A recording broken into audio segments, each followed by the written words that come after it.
एक बार शिव ने अपने तेज को समुद्र में फेंक दिया था। उससे एक महातेजस्वी बालक ने जन्म लिया। ये बालक आगे चलकर जलंधर के नाम से पराक्रमी दैत्य राजा बना। इसकी राजधानी का नाम जलंधर नगरी था। दैत्यराज कालनेमी की कन्या वृंदा का विवाह जलंधर से हुआ। जलंधर महाराक्षस था। अपनी सत्ता के मद में चूर उसने माता लक्ष्मी को पाने की कामना से युद्ध किया, परंतु समुद्र से ही उत्पन्न होने के कारण माता लक्ष्मी ने उसे अपने भाई के रूप में स्वीकार किया। वहां से पराजित होकर वो देवी पार्वती को पाने की लालसा से कैलाश पर्वत पर गया। भगवान देवाधिदेव शिव का ही रूप धरकर माता पार्वती के समीप गया, परंतु मां ने अपने योग बल से उसे तुरंत पहचान लिया तथा वहां से अंतर ध्यान हो गई। देवी पार्वती ने क्रुद्ध होकर सारा वृतांत भगवान विष्णु को सुनाया। जलंधर की पत्नी वृंदा अत्यंत पतिव्रता स्त्री थी।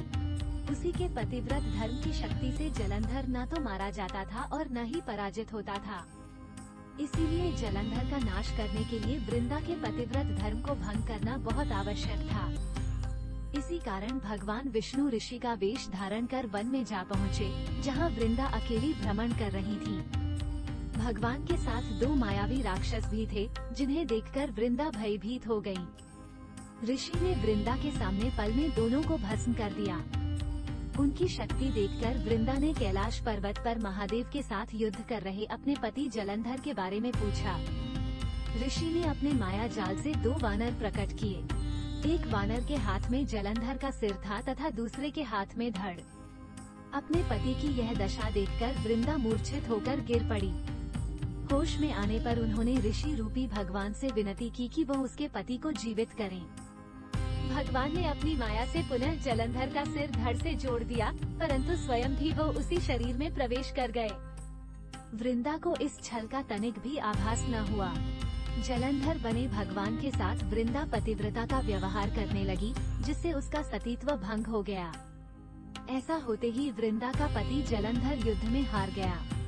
इस सारी लीला का जब वृंदा को पता चला, तो उसने क्रुद्ध होकर भगवान विष्णु को हृदयहीन शिला होने का श्राप दे दिया।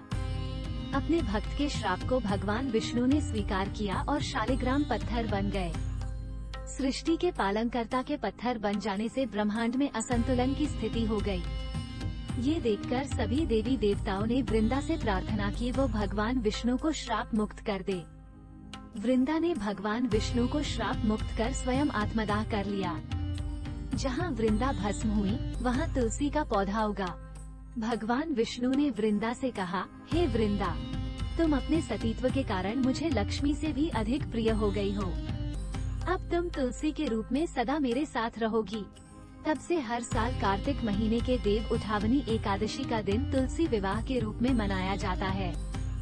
जो मनुष्य भी मेरे शालिग्राम रूप के साथ तुलसी का विवाह करेगा, उसे इस लोक और परलोक में विपुल यश प्राप्त होगा। उसी दैत्य जलंधर की यह भूमि जलंधर नाम से विख्यात है। सती वृंदा का मंदिर मोहल्ला कोट किशनचंद में स्थित है। कहते हैं कि इस स्थान पर एक प्राचीन गुफा भी थी, जो सीधी हरिद्वार तक जाती थी। सच्चे मन से 40 दिन तक सती वृंदा देवी के मंदिर में पूजा करने से सभी मनोरथ पूर्ण होते हैं। जिस घर में तुलसी होती है, वहाँ यम के दूत भी असमय नहीं जा सकते। मृत्यु के समय जिसके प्राण मंजरी रहित तुलसी और गंगा जल मुख में रखकर निकल जाते हैं, वो पापों से मुक्त होकर वैकुंठ धाम को प्राप्त होता है।